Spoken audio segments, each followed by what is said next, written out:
నమస్కారం. ఈటీవీ న్యూస్కు స్వాగతం. ముఖ్యాంశాలు. హైదరాబాద్ శివారు మేడిపల్లిలో దారుణం. గర్భవతి అయిన భార్యను చంపిన భర్త, ముక్కలు చేసి మూసిలో పడేసిన కర్కోటకుడు.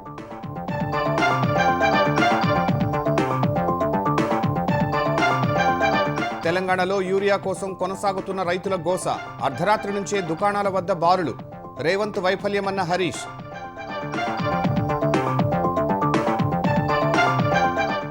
ఏపీలో కూటమి ప్రభుత్వం 72 లక్షల టన్నుల చెత్త తొలగించిందన్న నారాయణ.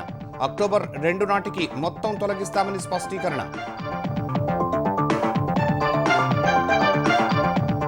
ప్రజా సమస్యల పరిష్కారానికి చర్చలే మార్గమన్న అమిత్ షా. చట్టసభల్లో అందుకు అవకాశాలు కల్పించాలని స్పీకర్ల సదస్సులో ఉద్ఘాటన.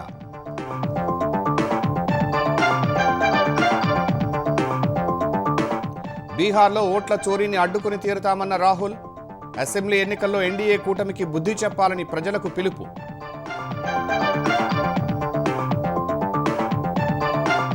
అత్యాధునిక ఎయిర్ డిఫెన్స్ వ్యవస్థను విజయవంతంగా పరీక్షించిన డిఆర్డీఓ. దేశ గగనతల రక్షణ వ్యవస్థ బలోపేతం అవుతుందన్న రాజ్నాథ్.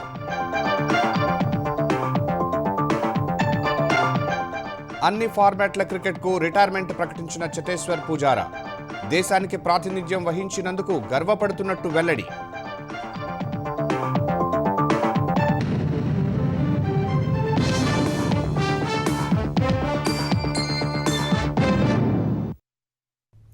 హైదరాబాద్ మేడిపల్లి పరిధిలో దారుణం చోటు చేసుకుంది. గర్భవతి అయిన భార్య స్వాతిని హత్య చేసిన భర్త మహేందర్ రెడ్డి శరీరాన్ని ముక్కలు చేసి కవర్లు వేసి మూసిలో పడేశాడు.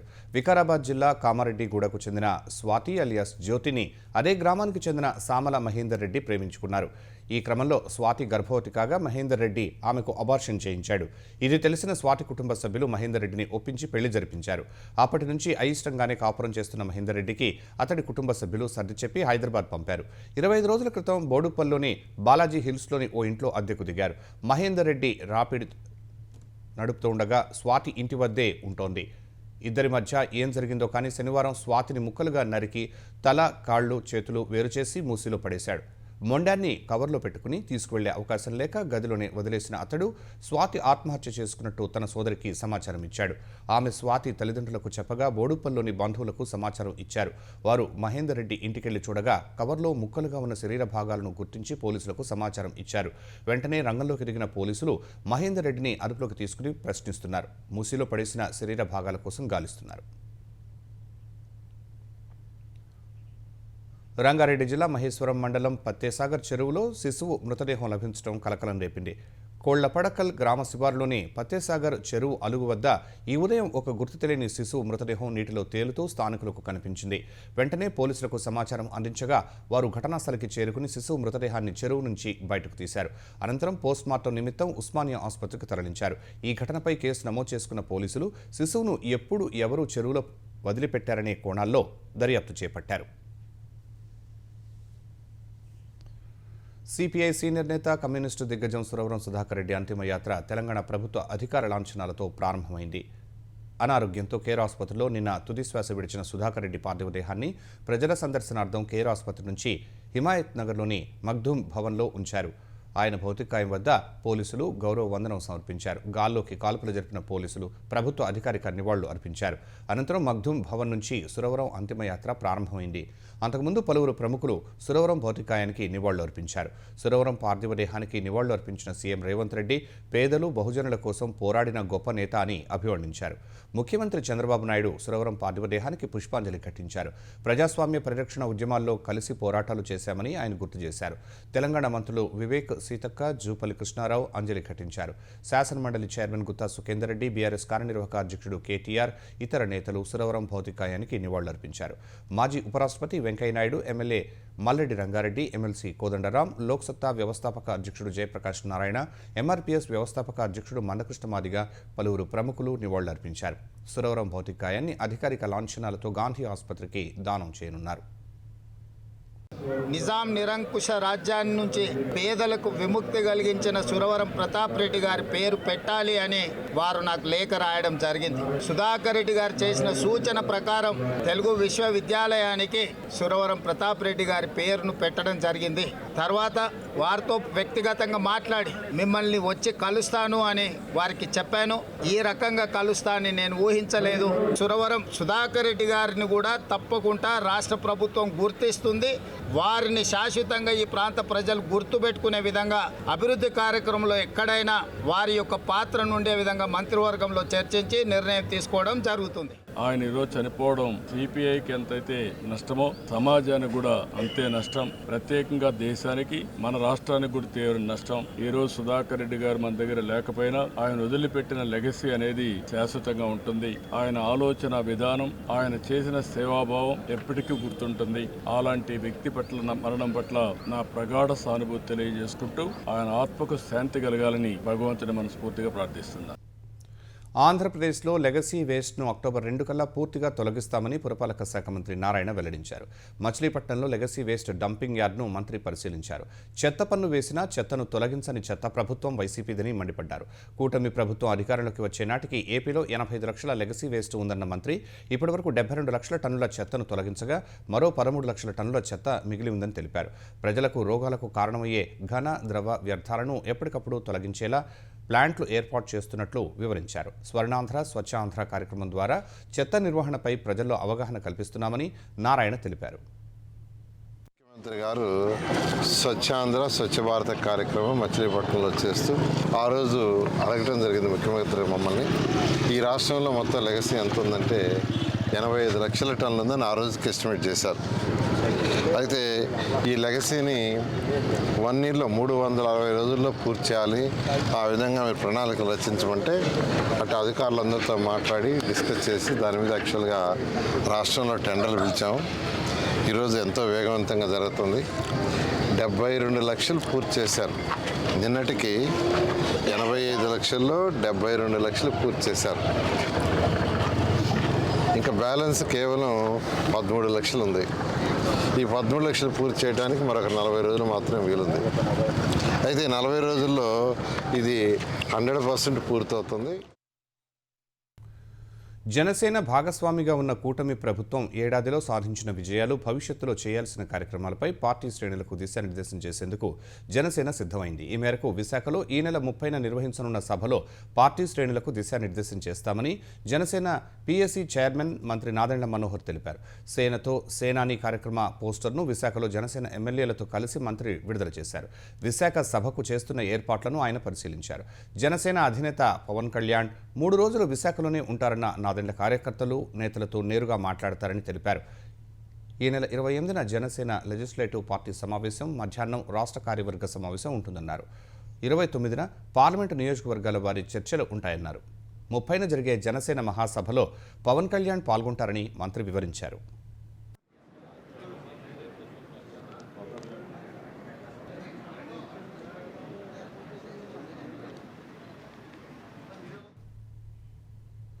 చర్చల ద్వారా ప్రజా సమస్యలకు పరిష్కారాలు కనుక్కోవడమే చట్టసభల ప్రథమ కర్తవ్యం కావాలని కేంద్ర హోంమంత్రి అమిత్ షా సూచించారు. ఢిల్లీ అసెంబ్లీలో అఖిల భారత స్పీకర్ల సదస్సును ఆయన ప్రారంభించారు.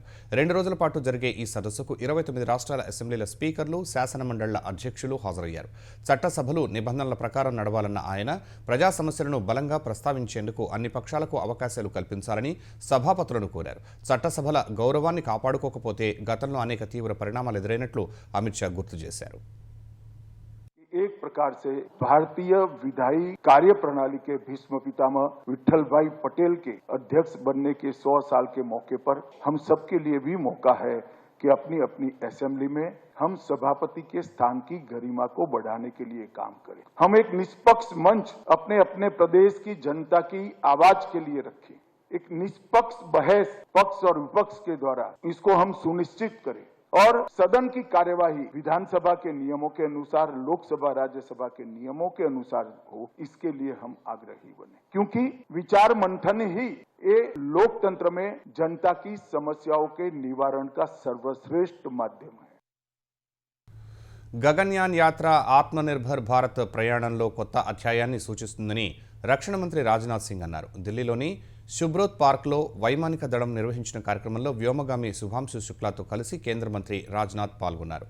శుక్లాతో పాటు మిగిలిన ముగ్గురు గగన్యాన్ యాత్రికుల్ని రత్నాలుగా అభివర్ణించిన రాజ్నాథ్ వారిని సత్కరించారు. వైమానిక దళం నేర్పిన మెళకువల వల్లే తాను అంతరిక్ష యాత్రకు వెళ్లగలిగానని వ్యోమగామి శుభాంశు శుక్లా పేర్కొన్నారు. రోదసీలో చుట్టూ ఉన్న పరిసరాలు ప్రతి క్షణం మారుతుండటంతో అక్కడ ప్రయోగాలు చేయటం సవాళ్లతో కూడిన ప్రక్రియ అని చెప్పారు. అంతరిక్షంలోకి వెళతానని, భారత్కు సంబంధించిన 7 ప్రయోగాలు అక్కడ చేస్తానని తాను ఎప్పుడూ అనుకోలేదని శుభాంశు వివరించారు. ప్రధాని మోదీ పాలనలో భారత్ అన్ని రంగాల్లో ముందుకెళ్తూ అభివృద్ధి చెందిన దేశాల సరసన నిలుస్తుందని ధీమా వ్యక్తం చేశారు. ప్రస్తుతం ప్రపంచ దేశాలన్నీ భారత్ వైపే చూస్తున్నాయని శుక్లా తెలిపారు. అంతరిక్షంలో చంద్రుడి నుంచి అంగారక గ్రహం వరకు భారత్ తన సత్తాను చాటిందని రాజ్నాథ్ వివరించారు. शुभांशु शुक्ला उसी सिविल मिलिट्री फ्यूजन के प्रतीक हैं। वे भले ही वायुसेना की वर्दी पहनते हो, लेकिन जब ये अंतरिक्ष में गए तो केवल आर्म्ड फोर्सेस के ही नहीं, भारत के ही नहीं, बल्कि पूरी मानवता के वह प्रतिनिधि बने। और मैं कह सकता हूं सिविल सेक्टर को आपका यह कंट्रीब्यूशन यह इतिहास में दर्ज किया जाएगा। और मुझे बताया गया कि आपने स्पेस में खेती भी की है। भारत एक कृषि प्रधान देश रहा है और भारत का कोई किसान स्पेस में जाकर मेथी और मूंग की खेती करेगा इसकी कल्पना भी नहीं कर सकते। निश्चित रूप से आपका अनुभव हमारे आगामी मिशंस में बहुत ही मददगार सिद्ध होगा, ऐसा मेरा विश्वास है। Whatever I've gone through and whatever I've achieved, I feel that the background that I had or the preparation that I had for years by being in this uniform and by being in the Air Force, I also have small clip from space that I try to capture of India. And India does look really beautiful. I'm not just saying it because all of us are Indians and we are sitting here, but I think that if you speak to any astronaut who is there on the station, the unique positioning and the shape, especially during night, if you pass over India from the Indian Ocean, south to north, I think it is probably one of the most beautiful sight that you can ever see in your life. Voter జాబితా ప్రత్యేక సవరణ పేరిట బీహార్లో NDA ప్రభుత్వం పేదల ఓట్ల చోరీకి పాల్పడుతోందని కాంగ్రెస్ అగ్రనేత రాహుల్ గాంధీ విమర్శించారు. ఓటర్ అధికార్ యాత్రలో భాగంగా పూర్ణియా జిల్లా ఆరాలో ఆర్జేడీ ముఖ్యనేత తేజస్వి యాదవ్తో కలిసి రాహుల్ గాంధీ బైక్ ర్యాలీ నిర్వహించారు. ఎన్నికల సంఘం సహకారంతో మోదీ ప్రభుత్వం ఓట్ల అక్రమాలకు పాల్పడుతోందని రాహుల్ గాంధీ ఆరోపించారు. దేశంలో ప్రభుత్వ రంగ సంస్థలను ప్రైవేటీకరించడం ద్వారా పేదలు, యువతకు ఉద్యోగ ఉపాధి అవకాశాలు లేకుండా చేస్తోందని విమర్శించారు. బీహార్లో ఓట్ల చోరీని ప్రతిపక్ష ఇండీ కూటమి అడ్డుకొని తీరుతుందని రాహుల్ గాంధీ వ్యాఖ్యానించారు. ఓటరు జాబితా ప్రత్యేక సవరణ రాజ్యాంగ విరుద్ధమన్న రాహుల్ వచ్చే అసెంబ్లీ ఎన్నికల్లో ఎన్డీఏ కూటమికి ప్రజలు బుద్ధి చెప్పాలని కోరారు. अनुराग ठाकुर ने कहा ये फर्जी वोटर है। 5 मिनट के अंदर मुझसे एफिडेविट मांगा जाता है और आज तक अनुराग ठाकुर से कोई एफिडेविट नहीं मांगा गया। तो आपको क्लियरली पता है ये इलेक्शन कमीशन किसके साथ खड़ा है।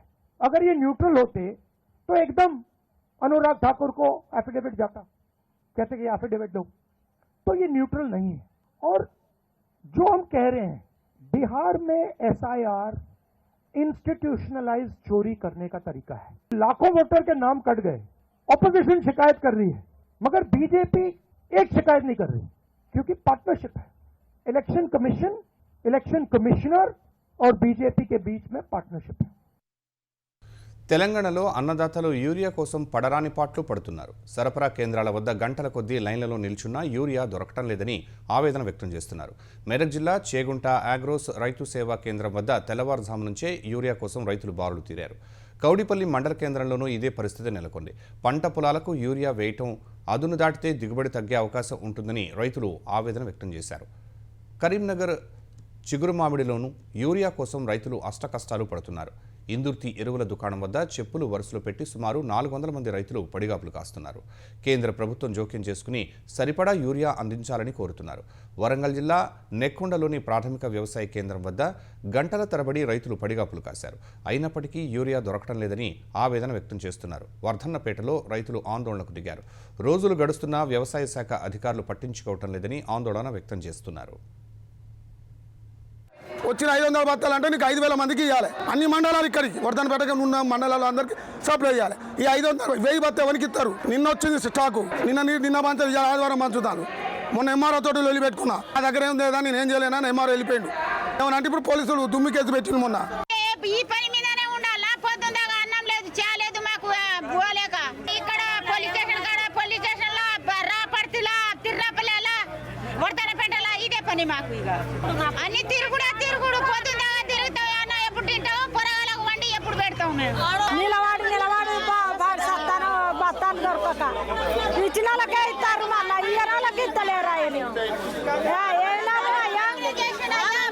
మాట వాళ్ళకం ఇస్తాను, మాటలేని వాళ్ళకం ఇస్తలేరు. ఒక ఎకరానికైనా ఇస్తలేరు. 2 ఎకరాల భూమి వేసిన ఇంతవరకు 10 రోజులు అయితే తిరగబట్టి ఎక్కడ దొరుకుతలేదు, ఒక్క బస్తా కూడా దొరుకుతలేదు. కావాలంటే కార్డు చూసుకోండి, ఇలా ఒక్కడు కూడా నేను ఏం చేయలేదు, సంతకం కూడా పెట్టలేదు. నేను కార్డు నా పొలం మొత్తం ఆగం అయిపోతుంది యూరియా బత్తాలు దొరకక. యూరియా కొరతను తీర్చడంలో తెలంగాణలోని కాంగ్రెస్ ప్రభుత్వం పూర్తిగా విఫలమైందని మాజీ మంత్రి హరీష్ రావు మండిపడ్డారు. కాంగ్రెస్ పాలన వచ్చి కర్షకులకు కాళరాత్రులను తెచ్చిందని విమర్శించారు.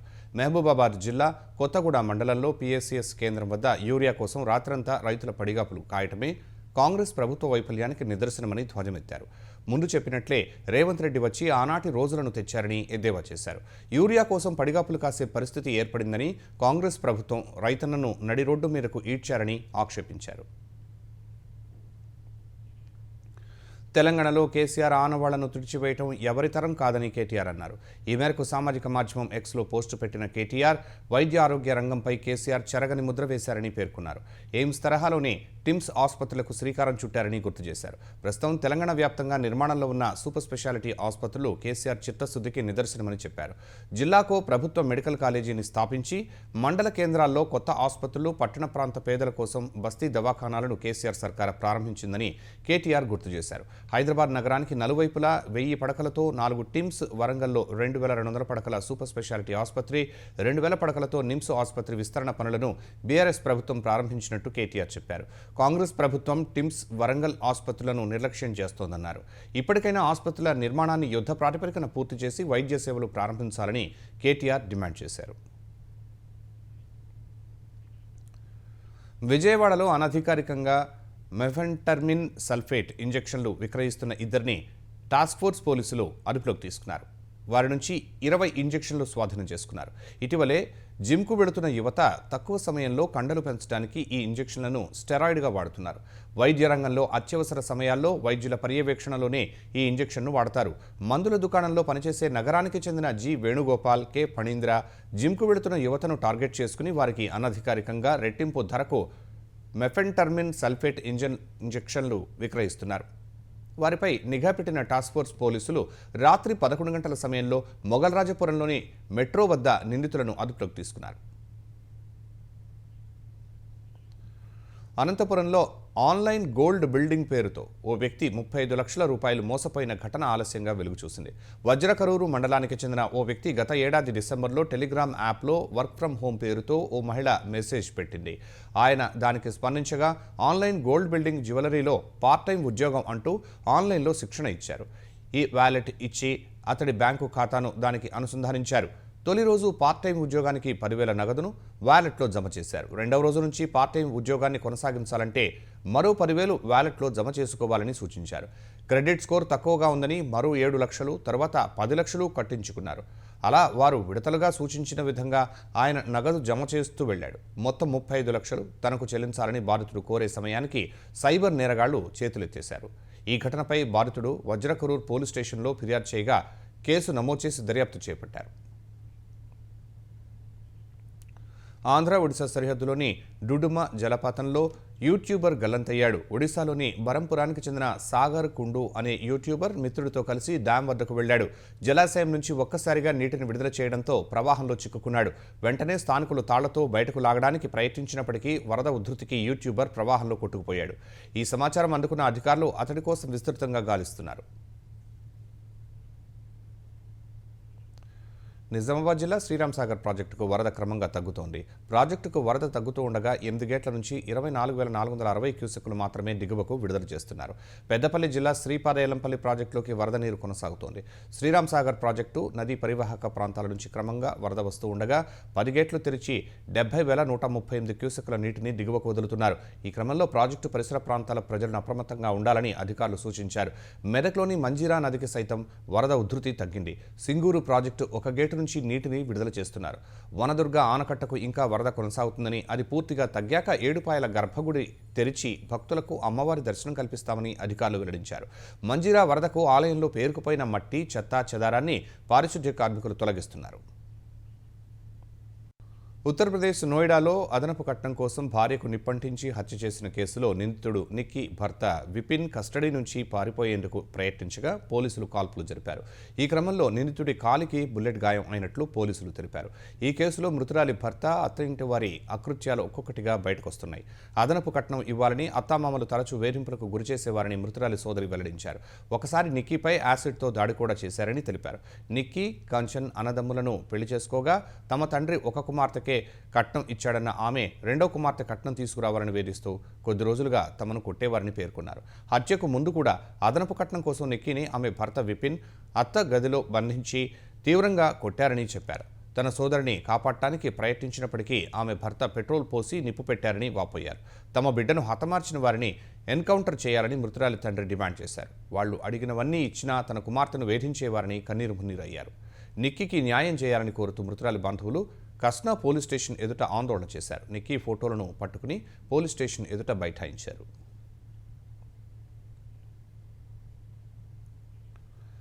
అత్యాధునిక ఎయిర్ డిఫెన్స్ వ్యవస్థను భారత్ విజయవంతంగా పరీక్షించింది. DRDO అభివృద్ధి చేసిన సమీకృత గగనతల రక్షణ వ్యవస్థ IADWS పరీక్ష విజయవంతమైనట్లు రక్షణ మంత్రి రాజ్నాథ్ సింగ్ ఎక్స్ వేదికగా ప్రకటించారు.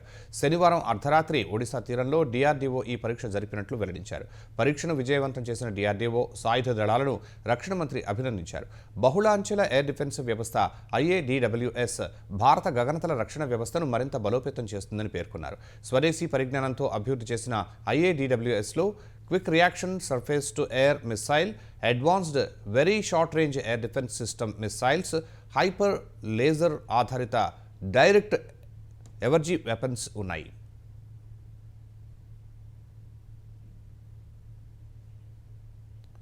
జమ్మూ కాశ్మీర్లో ఉగ్రవాదుల భయం దాదాపుగా తొలగిపోయిందని లెఫ్టినెంట్ గవర్నర్ మనోజ్ సిన్హా చెప్పారు. ఉగ్రవాద ప్రభావిత ప్రాంతాలైన అనంతనాగ్, పుల్వామా జిల్లాలకు పరిశ్రమలు తీసుకువచ్చినట్లు ఆయన పేర్కొన్నారు. శ్రీనగర్లో ఇండియన్ ఛాంబర్ ఆఫ్ కామర్స్ నిర్వహించిన సమావేశంలో పాల్గొన్న మనోజ్ సిన్హా కశ్మీర్లో ఈ ఏడాది ఇప్పటివరకు ఒక్కసారి మాత్రమే స్థానికంగా ఉగ్రవాదుల నియామకం జరిగినట్లు నమోదైందని వెల్లడించారు. హర్ ఘర్ తిరంగా ర్యాలీలో ఈసారి పుల్వామా ప్రాంతం నుంచి పెద్ద సంఖ్యలో యువత ఉత్సాహంగా పాల్గొన్నట్లు మనోజ్ చెప్పారు. ఒకప్పుడు ఒక ఉగ్రవాదిని చంపితే చుట్టుపక్కల ప్రాంతాలన్నీ మూసేయాల్సి వచ్చేదన్న ఆయన ఇప్పుడు ఆ పరిస్థితి లేదన్నారు. పహల్గామ్ ఉగ్రదాడి తర్వాత దేశ ప్రజల ఆలోచనలో మార్పు వచ్చిందన్న ఆయన ఉగ్రవాదానికి వ్యతిరేకంగా జమ్మూ కాశ్మీర్ ప్రజలందరూ రోడ్లపైకి వచ్చి ఆందోళనలు చేసినట్లు వెల్లడించారు. గత 5 ఏళ్లలో ఇలాంటి పరిణామం ఎక్కడా చూడలేదని మనోజ్ సిన్హా తెలిపారు. భవిష్యత్తులో జమ్మూ కాశ్మీర్లో మరిన్ని పరిశ్రమలు తెచ్చే విధంగా కృషి చేస్తామని పేర్కొన్నారు. భారత సీనియర్ ఆటగాడు చటేశ్వర్ పుజారా క్రికెట్కు వీడ్కోలు పలికాడు. అన్ని ఫార్మాట్ల క్రికెట్ నుంచి రిటైర్ అవుతున్నట్లు పుజారా ప్రకటించాడు. ఈ మేరకు సామాజిక మాధ్యమాల ద్వారా వీడ్కోలు నిర్ణయాన్ని వెల్లడించాడు. భారత్ జెర్సీని ధరించి దేశం కోసం ప్రాతినిధ్యం వహించినందుకు గర్వపడుతున్నట్లు 37 ఏళ్ల పుజారా చెప్పాడు. మైదానంలో అడుగుపెట్టిన ప్రతిసారి తన సర్వశక్తులు ఒడినట్లు పేర్కొన్నాడు. ఈ ప్రయాణంలో తనకు అండగా నిలిచిన వారందరికీ కృతజ్ఞతలు తెలిపాడు. 2010లో అంతర్జాతీయ క్రికెట్లోకి అడుగుపెట్టిన పుజారా 103 టెస్టులు ఆడాడు. 3 డబుల్ సెంచరీలు, 19 సెంచరీలు, 35 అర్ధశతకాలు సాయంతో 7,195 పరుగులు చేశాడు. కేవలం 5 వన్డేలే ఆడిన పుజారా 51 పరుగులు చేశాడు. చివరిసారిగా భారత్ తరపున 2023లో ఆస్ట్రేలియాపై చివరి టెస్ట్ మ్యాచ్ ఆడాడు.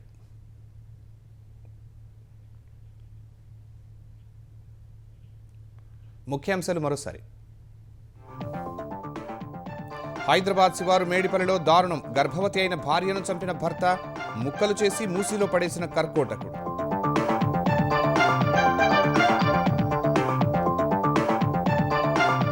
తెలంగాణలో యూరియా కోసం కొనసాగుతున్న రైతుల గోస. అర్ధరాత్రి నుంచే దుకాణాల వద్ద బారులు. రేవంత్ వైఫల్యమన్న హరీష్.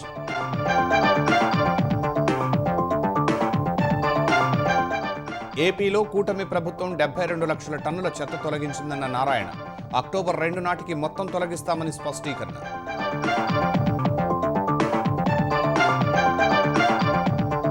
ప్రజా సమస్యల పరిష్కారానికి చర్చలే మార్గమన్న అమిత్ షా.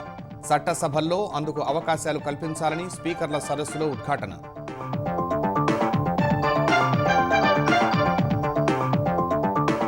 బీహార్లో ఓట్ల చోరీని అడ్డుకుని తీరుతామన్న రాహుల్. అసెంబ్లీ ఎన్నికల్లో ఎన్డీఏ కూటమికి బుద్ధి చెప్పాలని ప్రజలకు పిలుపు.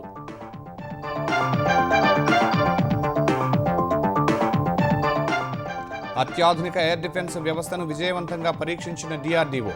దేశ గగనతల రక్షణ వ్యవస్థ బలోపేతం అవుతుందన్న రాజ్నాథ్.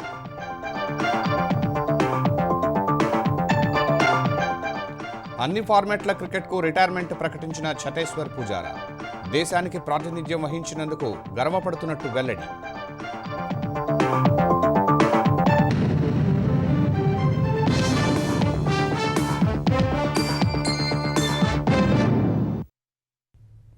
ఈటీవీ న్యూస్ సమాప్తం. నమస్కారం.